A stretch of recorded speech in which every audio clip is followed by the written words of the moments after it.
Very excited and I am very happy. ನಾವು ಎಷ್ಟೆಲ್ಲ shopping ಮಾಡ್ಬೇಕು ಹೇಳು. ಸ್ಯಾರಿ ಶಾಪ್ ಮಾಡಬೇಕು, ರಿಸೆಪ್ಷನ್ ಶಾಪ್ ಮಾಡಬೇಕು, ಮೇಕಪ್ ಆರ್ಟಿಸ್ಟ್ನ ಬೇಗ ಬೇಗ ಬುಕ್ ಮಾಡಬೇಕು, ಜ್ಯುವೆಲ್ರೀಸ್ ಮ್ಯಾಚಿಂಗ್ ತಗೋಬೇಕು. ಓ ಮೈ ಗಾಡ್, ಎಷ್ಟೊಂದು ಕೆಲಸ ಇದೆ. ಆ್ಯಂಡ್ ನೀನು ಲಾಂಗ್ ಲೀವ್ ತಗೋಬೇಕು, ಅರ್ಥ ಆಯ್ತಾ?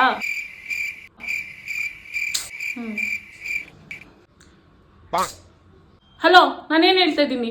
Long leave. ಅಮ್ಮ ತಾಯಿ, 1 ವಾರ ರಜೆ ಹಾಕ್ತೀನಿ, ಸಮಾಧಾನನಾ?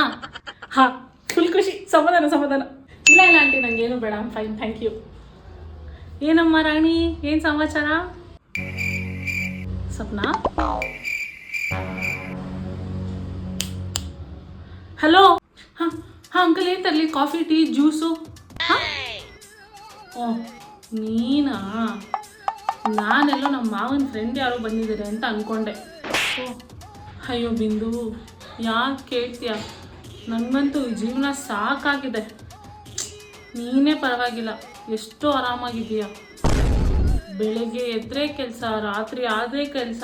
ನಮ್ಮತ್ತೆ 1 ನಿಮಿಷ ಕುತ್ಕೊಳ್ಳೋಕೆ ಬಿಡಲ್ಲ ಕಣೆ. ಅಡುಗೆ ಆಗಿದ್ರು ನೆಕ್ಸ್ಟ್ ಏನು ಅಡುಗೆ, ನೆಕ್ಸ್ಟ್ ಏನು ಮಾಡೋಣ ಅಂತ ಕೇಳ್ತಾರೆ. ಮಾಡೋಣ ಅಂತ ಕೇಳ್ದಾರಷ್ಟೇ, ಮಾಡೋದೆಲ್ಲ ನಾನೇ. ಇನ್ನು ನಮ್ಮ ಮಾವನು ದಿನಕ್ಕೆ 100 ಜನನ ಕರ್ಕೊಂಡ್ಬರ್ತಾರೆ. ಕರ್ಕೊಂಡು ಬಂದಾಗೆಲ್ಲ, ಬಿಂದು 2 ಲೋಟ ಕಾಫಿ ಮಾಡಿಬಿಡಮ್ಮ, 2 ಲೋಟ ಟೀ ಮಾಡಿಬಿಡಮ್ಮ, ಅಂಕಲ್ ಟೀ ಬೇಡವಂತೆ, ಮಜ್ಜಿಗೆ ತಗೊಂಡ್ಬಮ್ಮ, ಜ್ಯೂಸ್ ತಗೊಂಡ್ಬಮ್ಮ ಅಂತ. ನಾನು ಇಡೀ ದಿನ ಅಡುಗೆ ಮನೆಯಲ್ಲೇ ಇರಬೇಕು ಕಾಣೆ. ಅಷ್ಟೊಂದು ಕಷ್ಟ ಆದರೆ ಕೆಲಸ ಬಿಟ್ಬಿಡೆ. ಅಮ್ಮ ತಾಯಿ, ಅಟ್ಲೀಸ್ಟ್ ಕೆಲಸ ಇರೋದ್ರಿಂದ ನಾನು ಒಂದು ಅರ್ಧ ಗಂಟೆ ನೆಮ್ಮದಿಯಾಗಿ ಕುತ್ಕೊಳ್ತಾ ಇದ್ದೀನಿ.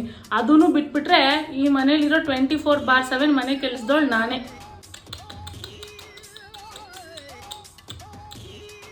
ಏನೇ ಮದುವೆ ಆಗ 5 ತಿಂಗಳಿಗೇನಾ?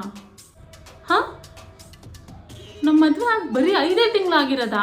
ಮತ್ತೆ ನನಗೆ ಯಾಕೆ 16 ವರ್ಷದ ಥರ ಅನ್ನಿಸ್ತಾ ಇದೆ?